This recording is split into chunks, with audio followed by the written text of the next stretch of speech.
പടിഞ്ഞാറൻ കൊളംബിയയിലുണ്ടായ വൻ ഭൂചലനത്തിൽ മരണസംഖ്യ 111 ഉയർന്നു.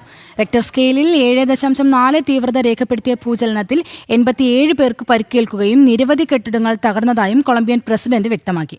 കഴിഞ്ഞ 10 വർഷത്തിനിടയിൽ രാജ്യം കണ്ട ഏറ്റവും ശക്തമായ ഭൂചലനമാണ് ഇതെന്ന് കൊളംബിയൻ ജിയോളജിക്കൽ സർവീസ് സ്ഥിരീകരിച്ചു.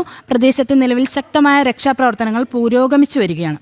വിവരങ്ങൾ ഐസൻ ജോസ് നൽകും. ഐസൻ, ഭൂചലനത്തിൽ മരണസംഖ്യ 111 എന്നാണ് അറിയാൻ സാധിക്കുന്നത്. മരണസംഖ്യ ഇനിയും ഉയരാൻ സാധ്യതയുണ്ടോ? രക്ഷാപ്രവർത്തനം എങ്ങനെ പുരോഗമിക്കുന്നു? തീർച്ചയായും രക്ഷാപ്രവർത്തനം പുരോഗമിക്കുന്നതിന് റിപ്പോർട്ടുകളാണ് പുറത്തു വരുന്നത്. 111 പേർ മരിച്ചു എന്നാണ് ഏറ്റവും ഒടുവിൽ നമുക്ക് ഔദ്യോഗികമായി സ്ഥിരീകരിക്കപ്പെട്ട റിപ്പോർട്ടുകൾ ലഭ്യമാകുന്നത്. നേരത്തെ സൂചിപ്പിച്ചതുപോലെ 7.4 രേഖപ്പെടുത്തിയ 21ാം നൂറ്റാണ്ടിലെ തന്നെ ഏറ്റവും ശക്തമായ ഭൂകമ്പമാണ് ഉണ്ടായത് എന്ന റിപ്പോർട്ടുകളാണ് ഇപ്പോൾ പുറത്തു വരുന്നത്.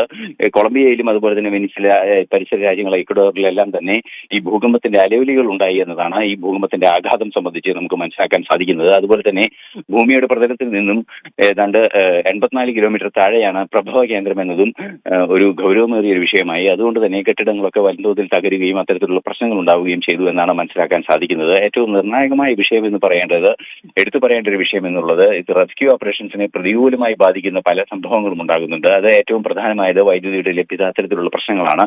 സ്വാഭാവികമായും ഭൂകമ്പം ഉണ്ടാകുമ്പോൾ ഉണ്ടാകുന്ന ഈ വലിയ പ്രശ്നങ്ങളെ അഭിസംബോധന ചെയ്യുകയാണ് ഏറ്റവും നിർണായകമായ ഒരു വിഷയം എന്നാണ് മനസ്സിലാക്കാൻ സാധിക്കുന്നത്. 100ഓളം പേർക്ക് അല്ലെങ്കിൽ 80-90ഓളം പേർക്ക് പരിക്കേറ്റിട്ടുണ്ട് എന്ന റിപ്പോർട്ടുകളും പുറത്തു വരുന്നുണ്ട്. ഇനിയും സ്ഥിരീകരിക്കപ്പെടേണ്ടതുണ്ട് മരണസംഖ്യയും അതുപോലെ തന്നെ പരിക്കേറ്റവരുടെ എണ്ണവും സംബന്ധിച്ചുള്ള വിശദാംശങ്ങൾ. തീർച്ചയായും വലിയ തോതിലുള്ള ഒരു ഭൂകമ്പമാണ് ഉണ്ടായിരിക്കുന്നത്. ഭൂകമ്പത്തിന്റെ ആഘാതം വൻതോതിൽ ആ പ്രദേശങ്ങളിലെല്ലാം തന്നെ വലിയ നാശനഷ്ടം സൃഷ്ടിച്ചിട്ടുണ്ട് എന്നാണ് ഇപ്പോൾ മനസ്സിലാക്കാൻ സാധിക്കുന്നത്.